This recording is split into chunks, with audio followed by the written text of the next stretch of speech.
Ça, c'est Anna Wintour. On la connaît comme la femme la plus puissante de la mode, mais aussi comme l'une des plus redoutées, une image qui lui colle à la peau notamment à cause d'elle. Miranda Presley, un personnage fictif directement inspiré d'Anna Wintour, est devenu presque plus célèbre qu'elle. Et c'est là que ça devient assez dingue parce que pour la première fois, Anna Wintour a accepté de faire la cover de Vogue et elle le fait avec sa propre caricature. Il faut absolument qu'on en parle. Déjà, c'est un moment historique parce qu'Anna Wintour n'avait jamais fait la cover de son propre magazine, mais surtout, ce n'est pas juste un clin d'œil au film Le Diable s'habille en Prada, même si on est d'accord, c'est un énorme coup de com', mais pour Anna Wintour, c'est bien plus stratégique que ça. C'est un vrai face-à-face entre la réalité et sa version fictionnelle, et en faisant ça, elle ne subit plus cette image qu'elle a d'ailleurs longtemps tenue à distance, elle la reprend complètement à son avantage. En fait, on passe d'une caricature pas vraiment assumée à une réappropriation qui devient une force. Bref, c'est un vrai moment iconique que j'adore déjà,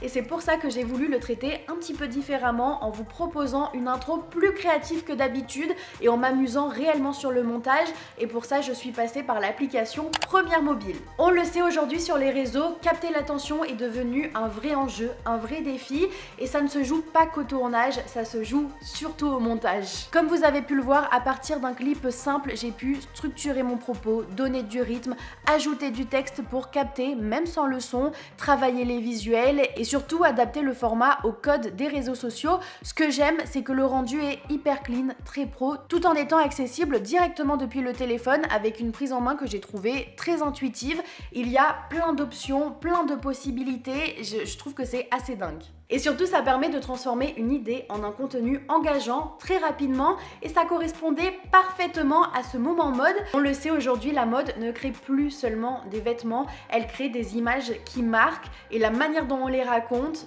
fait toute la différence.